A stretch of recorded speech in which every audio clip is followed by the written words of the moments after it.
Hey I everybody. can see. Yeah, cool. Awesome. Oh Hey my God, it everybody. just jumped. So many people. Hi everyone. Good to see you. Good to see you. Hey everyone. Hope everyone's well. Let us know where you're coming from and what time it is over there. You know, oh yeah. Awesome. Oh wow. Avneet, I wasn't sure, like, what town or city did you grow up in India? I actually grew up in many different, but you can say that I'm from Okay. New Delhi. Okay. Okay. Anyone from Nice. that same city? Okay. Mumbai. Where else did you live in? I used to live in Hyderabad. I've lived in Hyderabad for 5 years too. Oh wow. Yes. I grew up in many different cities. I'll be talking through that too. Calcutta, Asansol, Mumbai. Awesome. And Awesome. I've pretty much been to every possible city like Bangalore, yes, Yes, all the major cities. Chennai. Even, since I studied architecture, we went to like interiors of India. So I've visited a lot here. Hi. Mm. Hi, everyone. Hi. Yes, Jharkhand is where I went to school. So Ranchi.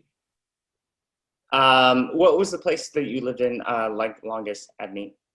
New Delhi. New Delhi? Okay. Hmm. And then what was your favorite city? I'm gonna make you I actually really like Mumbai. mm. Um, I love the food. I love the culture there. Yeah. And yeah, I mean, all of the cities are awesome, but Yeah. I'm a little partial to Mumbai. Okay. Okay. Yes. Okay. Have you ever went to like Paradise in Hyderabad for the biryani? Yes. Oh my God. I I'm love like Paradise I miss Biryani it. and Charminar, and my brother was born there. It's just very, very good memories. Hyderabad is so unique in like the melting pot of cultures, right? Like you Yeah. have such Just like wonderful everything. influences from the Nizam side, and then obviously the South India. So I love Hyderabad. It's a very clean city too. Oh wow. Okay. Yes. When is the I know this is wishful thinking, like when is the next time you can go back and visit and visit family? I know I've been trying to do that, but given how COVID is in India right now, it is Yeah. very difficult Mm, to go. In fact, I've been wanting to go for a while now for the last 6 months, but I've been having to postpone my plans yeah. because of the COVID condition there, which is very unfortunate. But I am so glad things are getting better and improving for everyone. My heart goes out to whatever is happening in India at this time. Mm-hmm. Yeah. Mm-hmm. Mm-hmm. Yeah. How was Abney and Monty? Like I'm not sure like how much family you still have back there. How is everyone doing? How is everyone holding up in the midst I of? have a lot of family back there. In fact, my nuclear family is the only family here in the US. My parents, my in-laws are all in India. Uh-huh. So I go every year. I wanted to go more than once a year, but that's not possible, with kids and stuff. But yes, I have a lot of family there. So that's the real pull, right? Like I want to go see my parents, my in-laws, and that's been very difficult. Yeah. Yeah. No, I understand. Um, yeah, so we can sort of get started. Hey everyone, thank you for coming. Like Mansi, do you want to sort of kick it off and introduce yourself, and I can introduce Abney? That's it. Yes, of course. So, hello, everybody. If you attended events last month, you might remember me, but if you don't, then hi, I'm Mansi. I am the founder of Disney Animation, and I recently graduated from school, and I'm currently working as a PA at Lucasfilm Animation. She just got that gig, guys. Yes, I just started this week. Amazing, amazing. That's awesome. Congratulations, Monty. It's good to see you again. And I knew you were gonna. You just remember to hire us when you make it into the big leagues. Don't forget about us. Yeah, in San Francisco, we were just talking about San Francisco earlier. So Adneet, how do you pronounce your last name? I don't want to mess it up. Kaur. Kaur, okay. Adneet is a veteran of the VFX and animation industry with 17 plus years of experience. That's crazy. That's awesome. She most recently served as the simulation supervisor for Raya and the Last Dragon, Amazing, amazing. Well done. The movie looks beautiful. I miss being there. As a character technical director, Avneet works with the character asset teams to lead the design, the development, and the implementation of simulation solutions and asset workflows, which is a lot. It sounds like a lot. Avneet has also got her start in Sony Pictures Imageworks, right? Is that correct? 2003 on Polar Express, which sounds like a really cool experience. And then Avneet joined Walt Disney Animation in 2004 and has worked on all the movies since 2004, including Meet the Robinsons, Bolt, Tangled, Wreck-It Ralph. Woo, Wreck-It Ralph, that was my first one. Frozen, Big Hero 6, Zootopia, Moana, Frozen 2, and Ralph Breaks the Internet before supervising on Raya and the Last Dragon. Do you want to take it away, Avneet, with your present? Avneet has a presentation that we're delighted for her to share with us. And so, Avneet, do you want to get started and share your screen? Yes. Awesome. Good morning, everyone. Thank you for joining us. It's good morning here in LA, so I say good morning. But hello to all of you all across the world. And thank you for joining us. I will share my screen in a second. Just let me get to that. Okay. It's good now. Oh, man. Let me know if you can see what I'm going to share. Okay. Yes. Yeah? Yep. Okay. Great. Perfect. Hi. So I'm Avneet Kaur, as Bobby introduced me very graciously. And I've been at Disney Animation since 2004. And these are some of the films that I worked on. And the one up here is from Sony Pictures Imageworks, which was Polar Express. My first film, which was actually a motion capture based animated feature. And I truly believe that animation is one of the most sort of wonderful fields, where I have a quote from Walt Disney that summarizes my thought about it, which is, animation can explain whatever the mind of a man can conceive. And I truly believe that, and that is why it is so wonderful being in this field. A little about myself. So this is India, this is the map of India, and I grew up in many, many different cities in India. India, as many of you might know, is a potpourri of many diverse cultures. And growing up in so many different cities, each with its unique and diverse traditions, my family had always many, many festivals and occasions to celebrate. My friends, my parents, my extended family all simply taught me the essence of life that really kept me grounded growing up in this country. I am so grateful for everything I have learned growing in India. My upbringing, needless to say, has had a huge influence in making me who I am today. And I must say that I'm forever and will remain indebted to my roots. I'm very, very proud of them. So a little more. So this is my college in India. The name is Birla Institute of Technology. It's in, at that time it was called Ranchi in Bihar state, and now the state is known as Jharkhand. I see some of you are from there. I read someone chiming in on that. And you know, I spent 5 years here pursuing bachelor's in architecture. I actually always loved to draw as a kid, as a child. And my parents, you know, as much as there are stereotypes in India and people wanting to go into medicine and engineering, like being the big ones, my parents were very, very supportive and always encouraged my passion for the arts, which resulted me in pursuing higher studies in architecture. And I strongly believe that studying architecture gave me a very well-rounded education in both the arts and the sciences. I got to learn about various fields like the human endeavor, art history, material sciences, social sciences, physics, engineering. So it's a very, very well encompassed field in that sense. And of course, in addition to the fundamentals of design. At that point, I really enjoyed creating structures that people would inhabit and visualizing their environments and worlds. And if you think about it, a lot of that resonates a lot with the way we make movies. You can already start drawing similarities in some ways. And I have very fond memories of this beautiful place that gave me so much. Then I took with the desire to advance my expertise in the world of CG or computer graphic visualization, and also architectural visualization, I actually took the GRE test, and I applied to the master's program at Texas A&M University here in Texas, in College Station, Texas. I took it, the GRE, got a fairly decent score, got some scholarships, and flew to Texas A&M in the fall of 2000.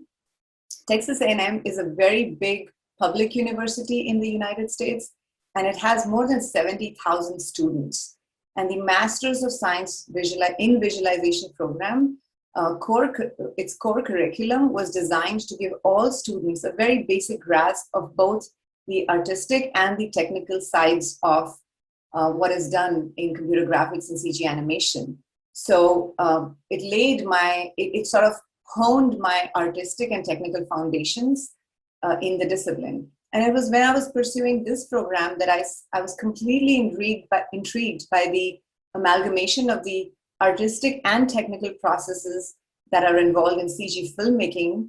And it also played wonderfully with my ever-growing love for films, be it Bollywood or Hollywood, right? So I grew up watching Bollywood. Like, it literally runs in my blood. I love films, and no matter what kind of Bollywood film it is, whether it's classy or what they call massy, but I like them. So for me, it was perfect to be able to then find a career that sort of combined my love of film and my love of both arts and sciences. So I cannot tell you, for me, it was a very focused, but very sort of like straightforward like decision of, yes, I wanted to go into this field.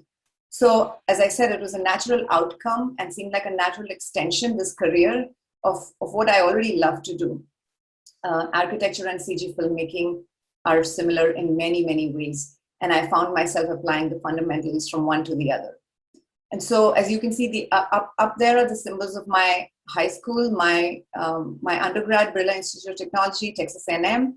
And then from there, I basically, as soon as I finished my MS thesis at Texas A&M, my thesis was in texture mapping of tile texture. So I wrote a little technical program to do that. So sort of more on the look development side or on the texturing side, shading texturing side. And then after that, I applied to Sony Pictures Imageworks while I was still studying, actually, in my final semester. And before I graduated, I had a job at Sony Pictures Imageworks. And so I quickly finished up my thesis. I absolutely wanted to finish it. I think it is very important to accomplish what you start, or finish what you start. I'm a big believer of that, of not quitting along the way, no matter what happens. And how many lucrative opportunities come along while you're in that process. So I absolutely finished my master's. And then I joined Sony Imageworks. Were actually very kind to wait for me for a couple of months because I wanted to finish my master's. And then as soon as I finished it, I got an F1 visa, which is a work permit to work here in the United States. And then I joined Sony Pictures Imageworks. So that was my first foray as an associate technical director, actually. And that was my first foray into, CG filmmaking. And as you know, Sony Pictures Imageworks at that time was doing mostly visual effects. So Polar Express was Robert Zemeckis' film. He's done all the Back to Futures, if you've seen any of them, and he's a visionary, a pioneer in the field of filmmaking. So in that sense, this film was also a groundbreaking in terms of employing some latest state-of-the-art motion capture to do the animation on all the characters in this film. So I learned a lot while I was at Sony Imageworks. But then while I was there, it's a little of, how life throws things at you. My husband was also at Pixar at that time. He was working at Pixar, and he and I decided that we love the weather in Southern California. We wanted to make home here. And so we both decided to move more towards the valley, because Sony is more on the, closer to the sea, on the Culver City area in California, in LA, in Los Angeles. And we wanted to move more towards the valley. And Disney was another very good option at that time for me. And, you know, they were really growing their CG, like they were into making one of their first CG feature films, which was, sorry, I'm blanking out. Oh, Chicken Little. Yes, thank you. Chicken Little. And so I joined while they were making Chicken Little in 2004, but I went on to working on Meet the Robinsons, which was their sort of second CG feature. And you know, the CG department there was still growing. And it was a great moment to start because, you know, you can learn a lot and contribute in a very big way when you are joining a company that is on the growth, you know, curve. So it was a wonderful time to join Disney. My husband also joined Disney as a software engineer. And I joined as a look development technical director. So I was in the look development department, writing shaders, writing, you know, doing texturing, writing tools for grooming, and also doing some of the look work myself. And I worked in that capacity for about 2 to 3 years. And then that was on Bolt also, which was their other movie that happened after Meet the Robinsons. And it was only when I went on to Tangled, and there was a requirement, because we did not have at Disney at that point a system, or rather an in-house system that did hair simulation. So we were in the process of writing that. I cannot tell you what an amazing time that was at the studio, where you're coming up with ways to make the best possible hair that the world is going to see. You know, 70 feet of Rapunzel's hair is something I'm so proud of today also. So that is when I shifted and I moved more towards, you know, becoming a simulation character technical director. And here I am at Disney Animation. You know, Disney Animation, a little bit about it is, it's all about creating films that have compelling stories set in very lovable and believable worlds, filled with very appealing and memorable characters. And as you know, I mean, right from the time I have grown up, our films, meaning Disney films, have left indelible impressions on generations of fans across the world. And we are a studio today almost at about, I would say, 1,000 employees, where all the work is still done under one roof, and we're all very proud of that. The employees here, myself included, continually have a chance to enhance our development and learning skills, and we learn as we work. Every day we are growing and learning from each other. A lot of research trips to study about the world and characters, a lot of creative growth that the studio supports us with through a variety of artistic and technical classes.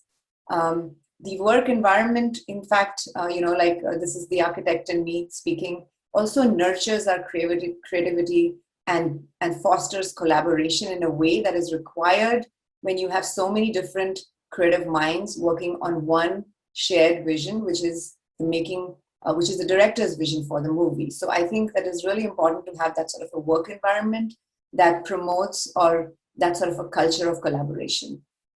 And then from there on, I just want to quickly, like, I'm sure there's a wide variety of people, you know, and folks all across the world watching this talk.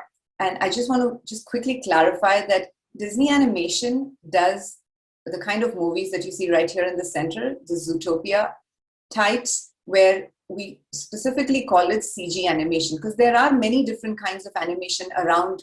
You know, like, animation is a very broad terminology when you talk of types of animated films. And so obviously you have 2D animation, which Disney used to do. And the last one we did was Princess and the Frog. That is our legacy. Then there is stop motion animation like Coraline. There is the CG animation with motion capture, Jungle Book. A lot of work on that I know has been done in MPC. And then there is CG integrated into live action, which is your, you know, the movies, a lot of movies like WDAS, ILM, Spider-Man, and distinguish between specifically, because a lot of time I'll get questions about, hey, so how was Jungle Book done? And I'm like, well, I did not work on CG animation with motion capture. So I am mostly going to speak to the kind of work we do in CG animation. So just a little quick plug on that. All right. So I also wanted to share some fun facts and fun moments from my chronicles at work. You know, you can see different films that I've been a part of. On the left, there is the Academy Award when we won for Big Hero 6. There I am standing with Anna, a character I absolutely love and worked on the first Frozen. My two daughters here, one was standing with Baymax up back behind there, and here my younger one with Anna and Elsa from Frozen 2. Here I am in the center here, on Tangled. I was actually expecting my second daughter. So it's a very, very special experience for me working on Tangled on Rapunzel. And this is Wreck-It Ralph 2, the rap party. We have so many wonderful occasions. That's my husband. This is us winning, the entire team winning an Oscar for Frozen.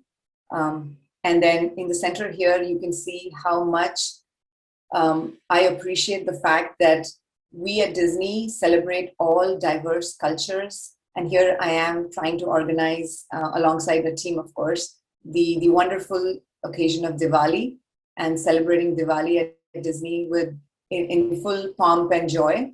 I think this is from 2018 or 19, I don't quite remember. Because after that, of course, the pandemic hit. So Diwali was virtual.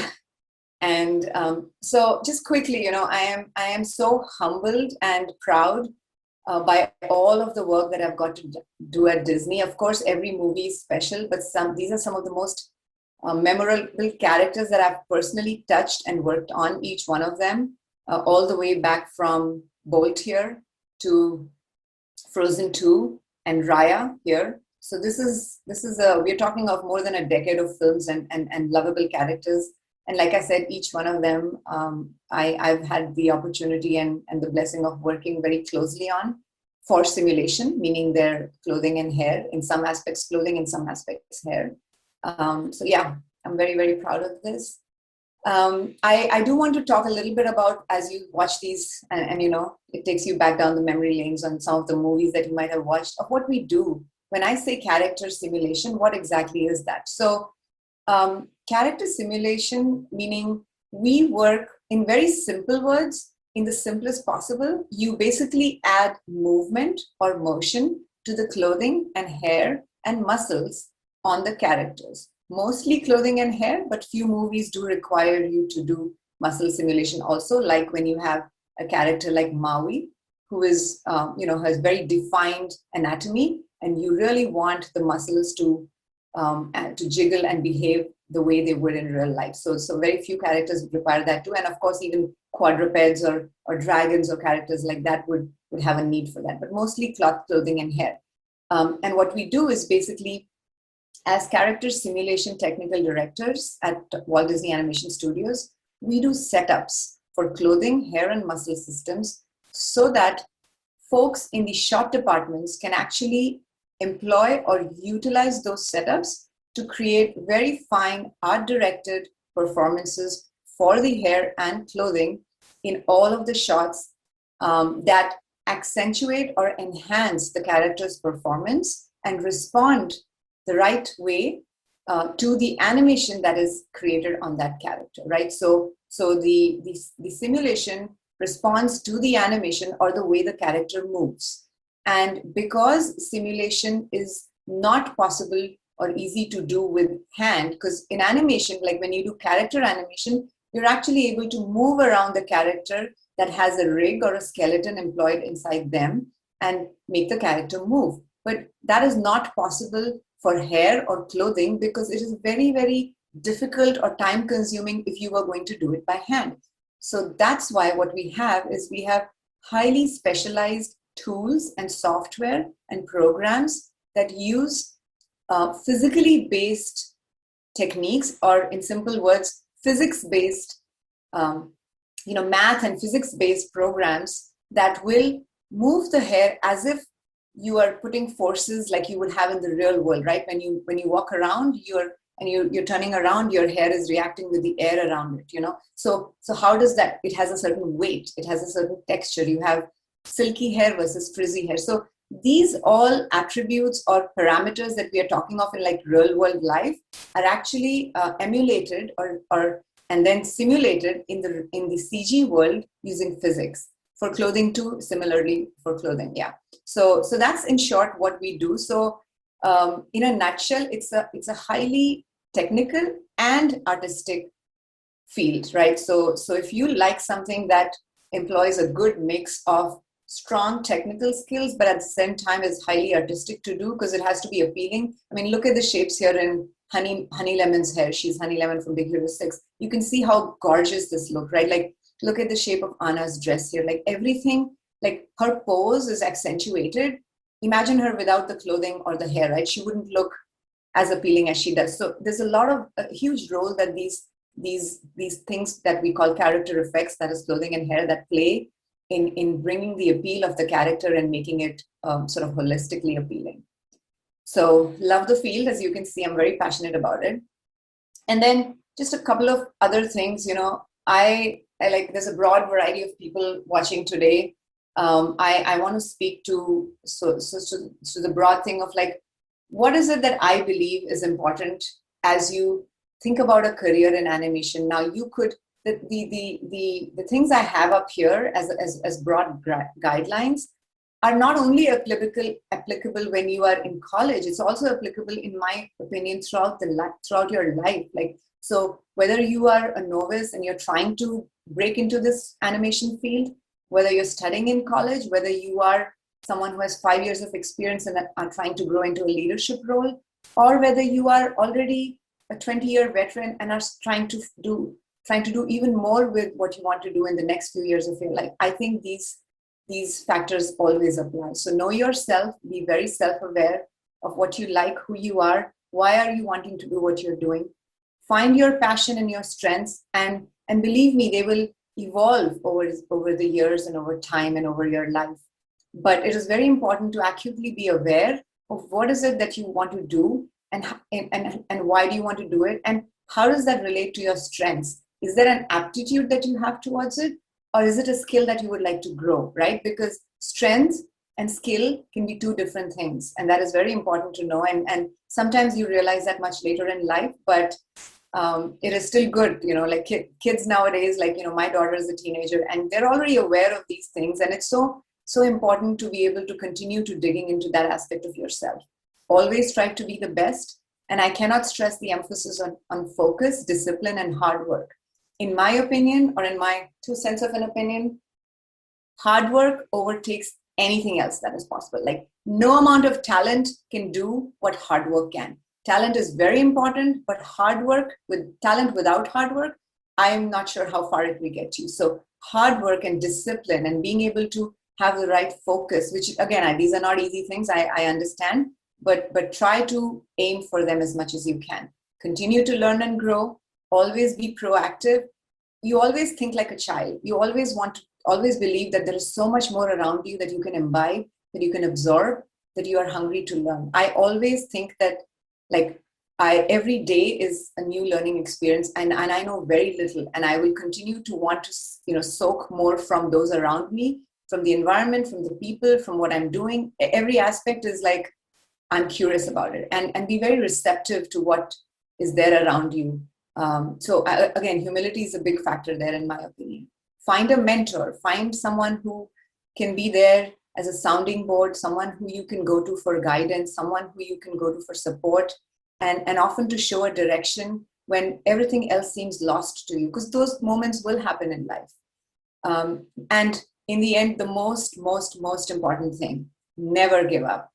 I have strongly believe, and you must have heard it from many other people, that failure is the stepping stone to success. And that is so true. Until you know what doesn't work, you will not be able to find out what will work. So adaptability, perseverance, grit, resilience. Resilience is a very, very, very important thing that sometimes we learn much later down in life, that it is okay to not succeed. But what is most important is to learn from that, not repeat the same mistakes, and grow and be resilient and strong, because every time you fail, it is going to make you stronger, and it will get you closer to your goal or your next step. So never give up.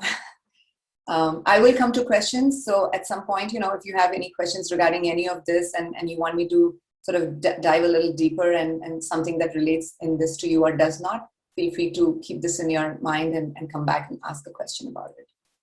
I also want to quickly tell you that, animation is a very broad field, and One is the craft, the very specific craft of animation, which is making the characters move and have life and bringing them to life on screen. That is one aspect, which is this. But when you talk of the broad field of, hey, I want to get into animation, you may or may not be talking just about this piece, right? There's so many aspects that go into CG animation. So I really have a spectrum that I like to look at it with, which is they're very artistic fields, and then there are very technical fields. And so all of these are ways in which you can make a foray into animation or have a career in the broad field of CG animation, from the left side where you see all of those roles and all the way to the right side, which is equally important. So to me, technology and art are equally important in making something and bringing them to life. And I think we at Disney strongly believe that, which is why the work looks the way it does. It's something I love. And then same thing, what degree do you need? People will often ask me that. And it's a very difficult question to answer, because there is such a broad category of, if you're talking from the college degree or studies point of view, education, academics point of view, there is all of these fields. Now look at how many they are and how broad this is. You can go all the way. I mean, we have people from such diverse backgrounds, all the way from pure fine arts to hardcore applied mathematics, and computer sciences, computer graphics, architecture. And again, I kind of look at them as highly artistic to highly technical, and the color gradation sort of evolves as things. And for me, architecture is right in the middle, because that's what I believe it is. And I love that I've had the fortune to actually study this field. And then again, I touched upon all of this just to say that I'm open to questions regarding all of this, whatever can help the audience today. And then I just want to briefly touch upon a very important aspect on my journey, which was my work on Raya and the Last Dragon. So my own journey on Raya has been incredible in many, many ways. And I want to touch upon that from being a Southeast Asian, So being an integral part of a Disney film that finds inspiration in the great and diverse cultures that come from Southeast Asia was truly like a very gratifying experience for me, and sort of is the pinnacle or height of my sense of fulfillment of work at Disney in many ways. Because to be a part of leading the team on Raya was an honor, and I felt blessed every day working alongside so many talented people who inspired me to give the best and also bring my unique perspective to the table, like I said, having grown up in that part of the world. So that's a very, very special experience for me, and I was able to contribute on this film in such a big way in holistically, because I was also a part of the internal cultural consultants team on the film. The directors worked very closely with a strong external trust, the official trust that came of experts that came from Southeast Asia to inform the inspiration on the film. It is a fantastical film, meaning fantasy based, but there's a lot of inspiration that has been drawn from Southeast Asia and the countries and the cultures and diverse cultures there. So we also had an internal trust of a small group of people from within the studio who have experience with these cultures, and we informed and gave our own input into how we felt about the film and what would be good and not, because it was seeked. And I think that was a huge, fortunate blessing, and we were all able to sort of inform the film in a very holistic manner, right? So I'm very, very proud of that, and also thankful for that. And at this point, I am ready for questions. I mean, that was amazing. Thank you. That was amazing. I love that. Wow. There were so many. I was taking notes of everything. And there are so many things I didn't, when you said strength and skill are two different things, I never thought of it. But then when you mentioned it, I was like, yeah, that's so true. So lots of words of wisdom from your presentation. So thank you for making that. Thank you. Thank you. Oh, I didn't see the chat. Sorry, I was busy. Oh, sorry. Should we go? Do you want to ask questions, or should we go to the Q&A window? We can ask one or two questions, and then we can go to the audience. Go for it. I think one question I'd like to ask is, like when you were in college and in India, was that when you realized you wanted to do animation, and how did that realization come? And yeah, I would love to know like how that, when you thought, like when you had this realization that there was opportunities in animation. Yeah, I think I briefly touched upon this. When I was studying at Texas A&M, that is when I was really intrigued, because Texas A&M, the Masters of Visualization program, has been set up actually or founded by folks that actually came from Disney and Pixar, right? So it was instated all the way in the early 90s. And a lot of the way the program functions is an amazing mix of some, which is why it is one of the top 5 programs in US for this field. It is highly ranked. And I actually didn't know it was this highly ranked until I actually came to school and started studying, because I had applied to different universities, UPenn, USC, Texas A&M, and I got admissions in all of them. But interestingly, the programs I got in the others were more like masters in architecture, masters in building sciences, masters in construction management. It was more architecture oriented. It was this program that was unique. And when I read about it in India, and remember, I'm talking of a time when we didn't have cell phones and computers were scarce. I'm talking of 2000. So very little information. But when I read the profile of the program, I was like, this is super intriguing. I would want to do something because this looks like something different and out there for the future. So at that time, that's the reason I came into this program. And I think my gut feeling was right there, because, hi, Monica, I miss you too. We love you. We loved you at Disney, and we really miss you there. And when I came to the US, that's when I did this program. That's when I realized, oh my God, I'm so glad I made this choice, because it was perfect. It took all my design fundamentals. It honed my technical skills, and it exposed me to the world of CG animation or CG visualization, because that program is in place for people to do different types of computer graphic visualization, one of which is animation, if you think about it. The others are things like medical visualization, space visualization. But all of this requires computer graphics. So that's the core of the program, which is why it's Masters in Computer Graphics or Visualization Sciences. And from there, you can leap into any of these fields. And I chose to go into animation, like I said, because I loved films. I loved design.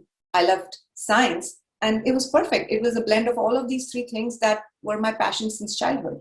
So that's what I knew, that this was it for me. And every aspect of what I learned in architecture was actually exploited in this field, which is amazing, because all my foundation did not go to a waste. It is still serving purpose, even today. Awesome. And then one other question I wanted to ask before we can go to audience questions is, how do you think we can spread the word about the animation opportunities for tech amongst students who are doing computer science, engineering, all the majors that you mentioned? In your opinion, how do you think we could help? Spreading the word is a question of exposure, and that is why I strongly believe in outreach. And Rise Up Animation, for example, our organizations like Rise Up Animation are doing a great job trying to create a platform where different voices can come in and speak to what they do and inspire the next generation. So thank you, Rise Up, for that. I think we need more of that. We need more of exposure of what is possible. For example, when I was growing up in India, I had no idea this field was there for someone like me. In fact, there was no place to study this. Even today, there are very few programs, because I'm very much in touch with some of the studios and institutes in India, that I feel like we don't have as much exposure in India to this as much as there is here, or the support also in that, for that matter. And I would like to see that grow. And I'm sure there are other places in the world that are in a similar situation. But in order to grow awareness in the technical field of animation in the technical field, actually it is interesting, because 50% of the people, or I would say at least 40% of the people in this space come from a technical background. They do come from a technical background, because the computer science, it's not possible to do what you do in CG without computer science.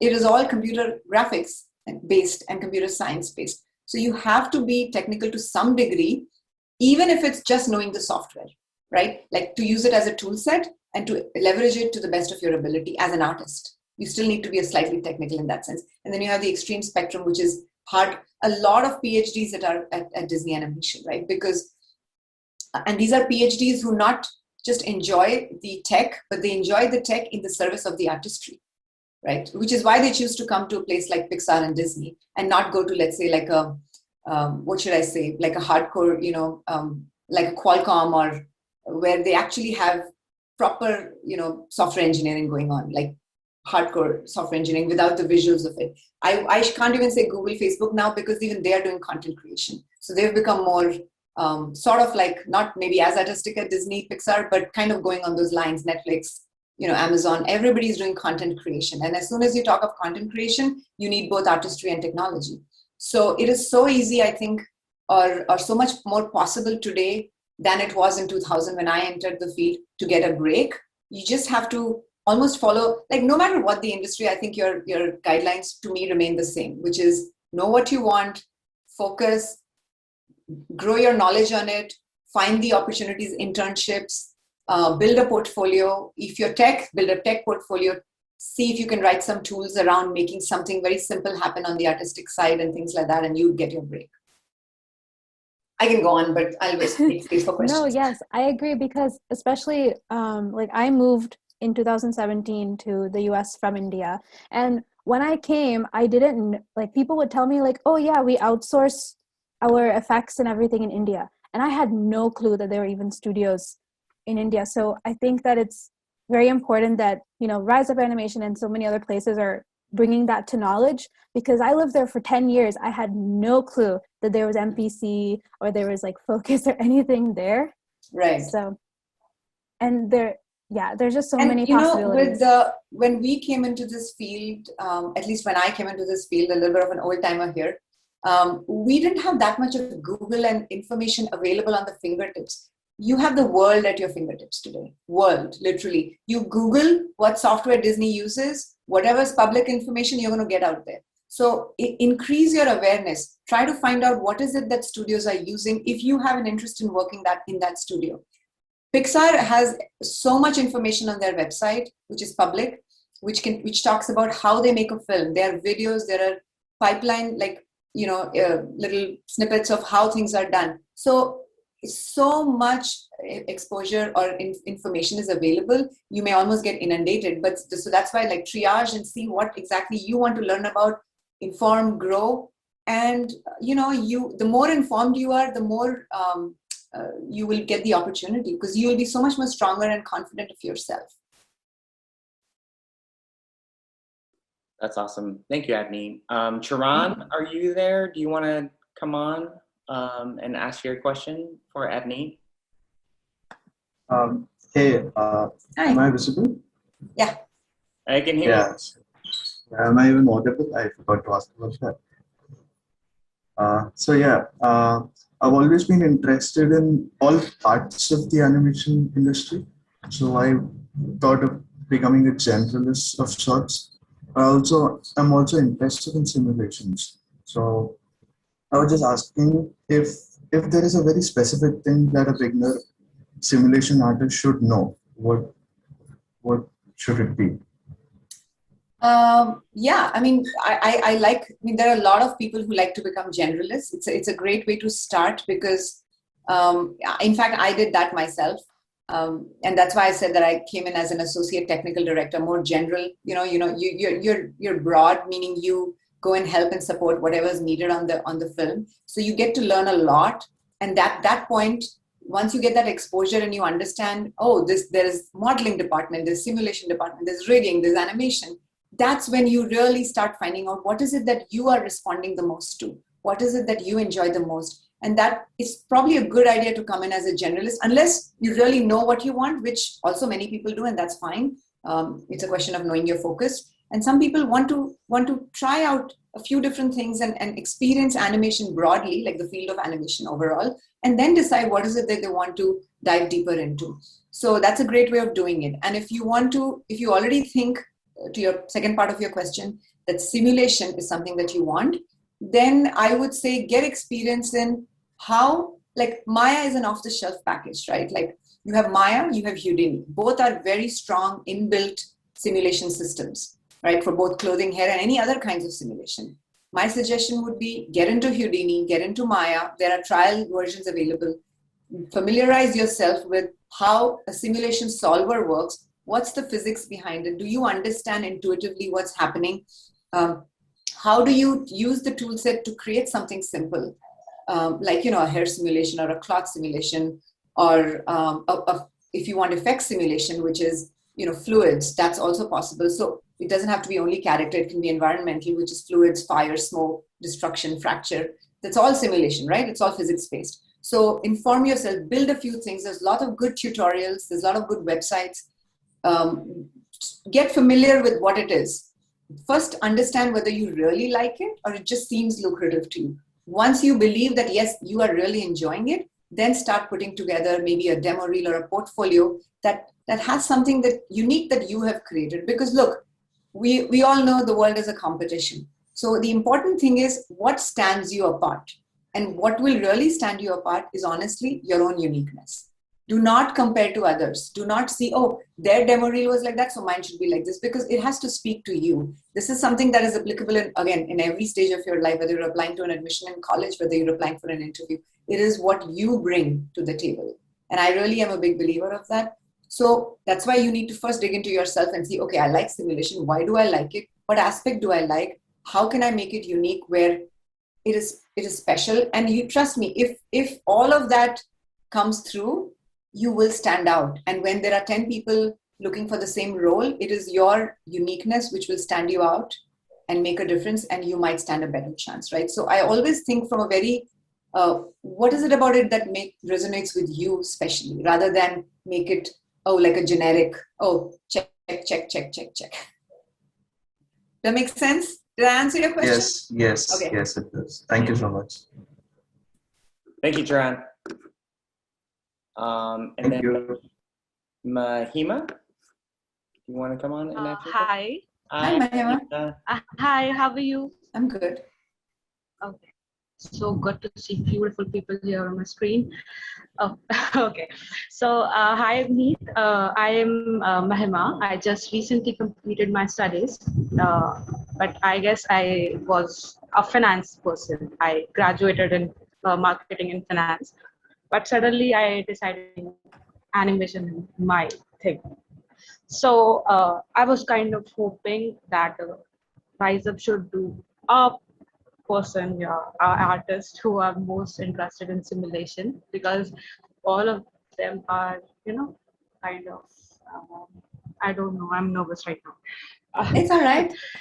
It's okay. Take a deep breath. It's okay. Yeah. Okay.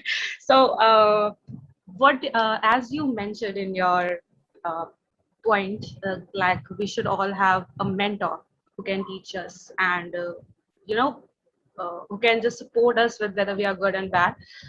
What if someone contacts you? Will you accept one? So first, let me go back to something I would like to clarify in your questions. Good question. Yeah. I do believe that mentorship and coaching are two different things.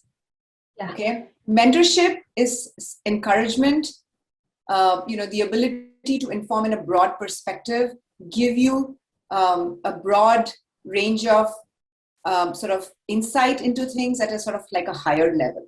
Coaching is different. Coaching is literally telling you, hey, your work is good.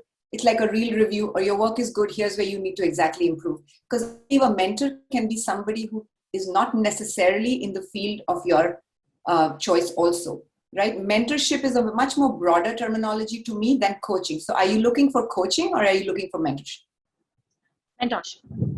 Okay, so mentorship, you can reach out to anybody, meaning people who are in your network, you have some sort of an access to.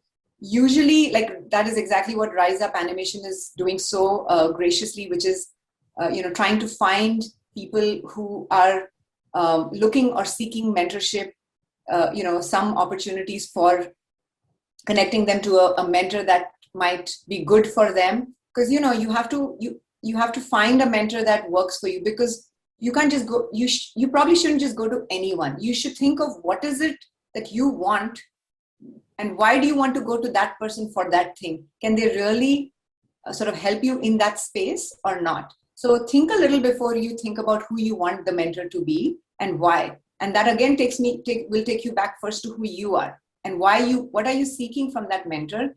Because otherwise it will just be a conversation and may not be as beneficial for you, right? So I'm trying to help you understand that, know what you want first, identify what your goal is in seeking a mentor, and then maybe reach out to, like, let's say Rise Up or a similar, or someone, write a nice email to them and say that, hey, here's what I'm looking for. This is what I would like to seek in a mentor. Would you be willing to talk to me about these things? Or would you have the bandwidth? Just a very casual email. Usually people will be ready to help if they feel either they have both time and they are able to connect with what you are seeking from them. Right? So think about it in that way before you like jump onto I want, let's say Bobby to be your mentor, or Avneet to be my mentor, like why? So I just want you to think a little more. Okay, there is one more question I wanted to ask. I applied for Disney trainee last month, but sadly I wasn't accepted, but I'll try. But what do you think, like as a trainee, we should have in a reel? Like as technically, because like some of us, we don't have technical backgrounds and are interested in artistic practice, want to be a simulation artist and or CFX or tech anim artist. For simulation, tech anim and CFX, you will need some amount of a technical background. So your answer is right there in your question, which is if you think you don't have that, then sharpen those skills a little.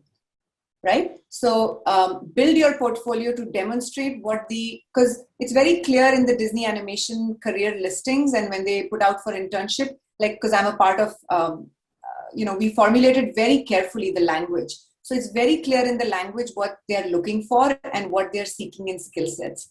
So pay very close attention to that, analyze your reel. And at this point, yes, if you have that specific questions, I think it's good to reach out to Rise Up and say that, hey, I had this reel, I applied like this. What do you think I might be missing here so that you can get more specific and direct input on your specific scenario, right? Does that make sense, Mahima? Yeah. Yeah. So I think that'll help you at this point. Okay. Thank you so much. I really appreciate your time. And I love to see you again. Thank you. Avneet, do you have a heart out like a 2 or how No, many? I'm okay. Okay. Are you on the East Coast?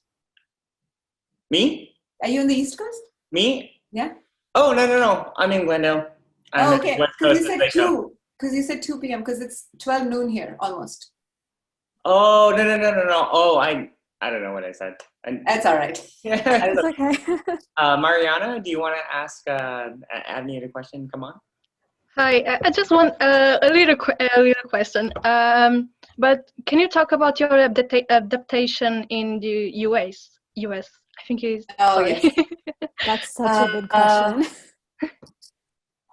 Yeah, I'll tell you one thing that adaptation was not like one of my strengths is being able to adapt quickly. So for me, it was a very pleasureful, wonderful experience. And I'll speak a little bit more so you can understand it from my perspective, right? So there were definitely, a lot of people will ask me this question. In fact, it's the most common question I get, that what are the challenges that you experienced when entering the industry as an immigrant, right? Like, because I came here in 2000 after my undergrad. So I was I was a young adult, right, when I came here.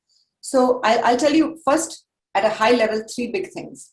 One, for any kind of change, willpower, focus, and the ability to adapt, right? Like those are important. So if you have that, or if you can hone that in your personality, it will help.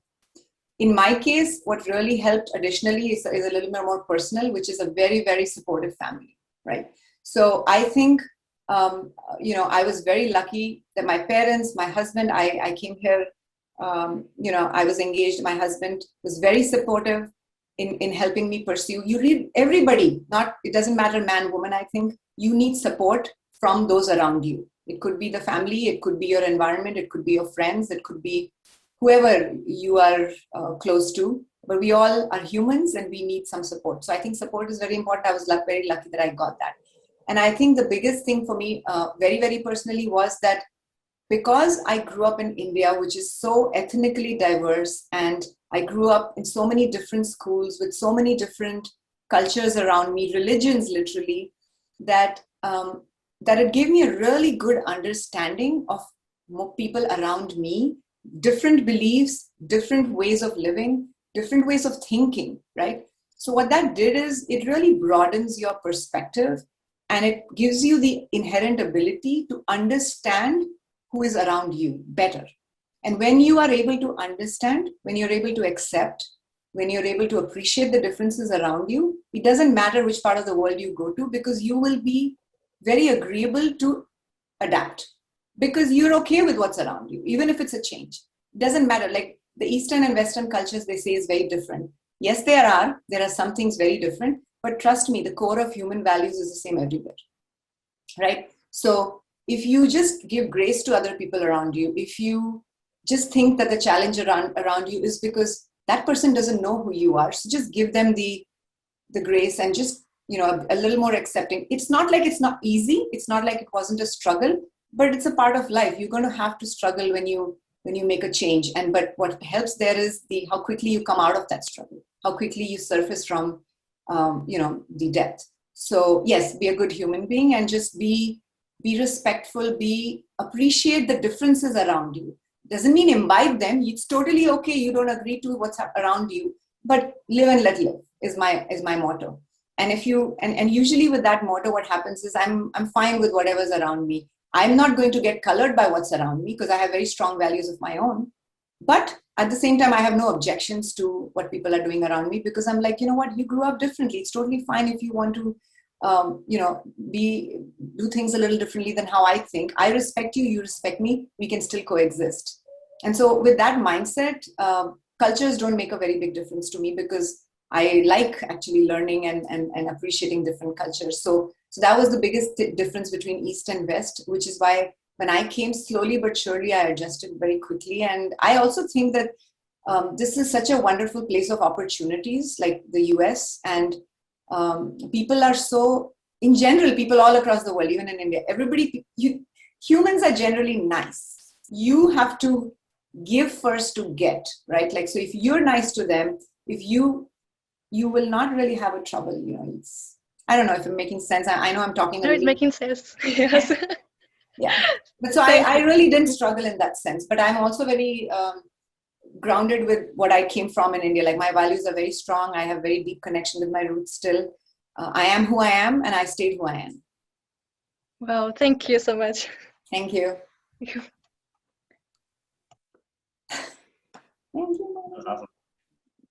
Yeah, I love that. How many more, Avneet, do you have in you? I can surely talk. We don't often get opportunities to share. So I'm willing, as long as whatever you need. Yeah. Let's do. What do you Hello. think? Hi. Hi. Again, I have a question, please. Can I ask? Go ahead. Okay. As Avneet, you said while joining as a fresher or as a student, if we have an opportunity for join a startup company which is growing and have an option for established company. As you said, joining an established company will have a more, prepared pipeline and everything. We just have to follow it. But as for startup, what do you think we should choose as a student or a graduate? That's a choice you need to make. I have no recommendations in this, because that's such a difficult question to answer from my point of view, because you have to determine what are the factors. Like, it's like you put a list together. I mean, if you're not able to decide what is it that is beneficial here, how does that play out in your 5-year plan? What is it that is good for you here on the other side? I mean, A and B, and how does that pan out in your 5-year plan? It again will come down to knowing yourself, what you want to do, what that place that place has to offer. And you will have to only get into it to know. It's very difficult to say, hey, no, startup is a better option or an established is a better option. I will say that do not let opportunities slip by. one bird in hand is better than two in a bush. I always think of that.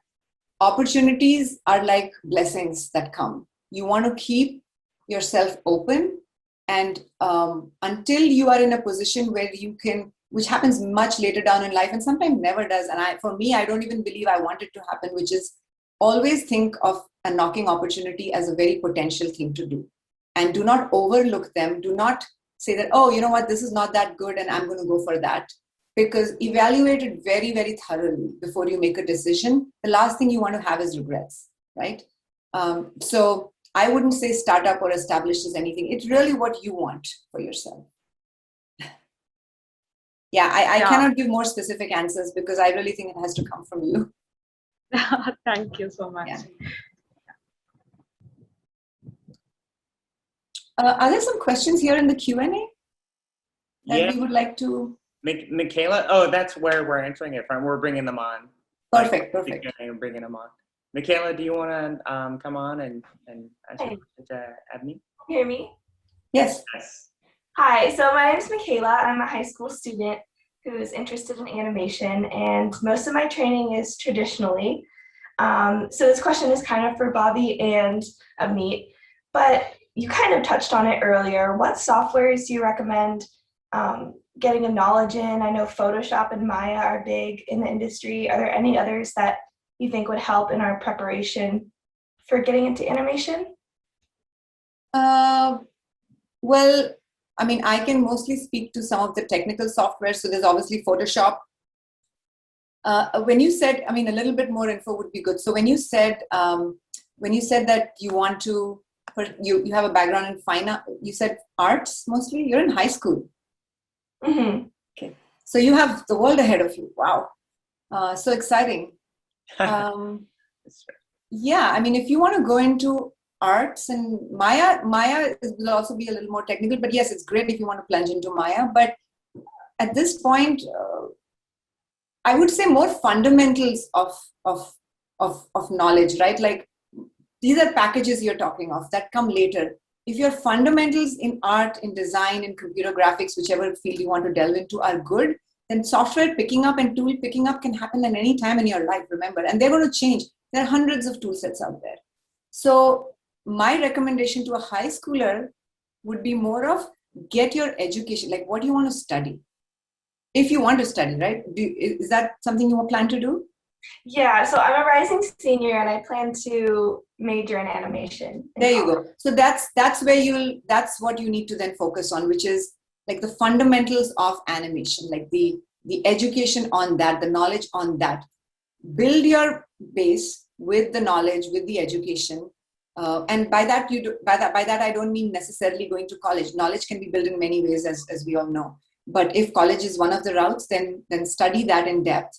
And the tools and software and programs will come naturally, automatically. You know, you'll see. But yes, there is many off the package softwares today. There's Blender, there's Photoshop, there's if you want quick animations, there's After Effects, Adobe After Effects. There's Maya, of course. There's 3D Studio Max. There's Houdini. There's a whole plethora of them, and there's obviously a lot of. If you want really, like, let's say you want to become a visual development artist, right? You don't have to do Maya for that. You want to hone in on your fine art skills, so look at the packages that allow you to draw better. You know, how can you express in the medium of drawing, whether it's through traditional drawing or whether it's through computer drawing on a Wacom. We're using a Wacom and softwares like that. So there's, I don't know exactly what you'd like to do, but there's a broad range there. Well, thank you. Yeah, thank you. And then this can be just to, Prema, did you leave? Oh, sorry. Prema, do you have a question for Avneet? Latha? I think she's back. Okay. We can close out with this one just to respect everyone's time. And then Masi, if you have like one more question, we can close out on it. But Prem, are you there? Hi, my name is Signesh. Hi. I'm studying in high school. I have a course in 3D animation.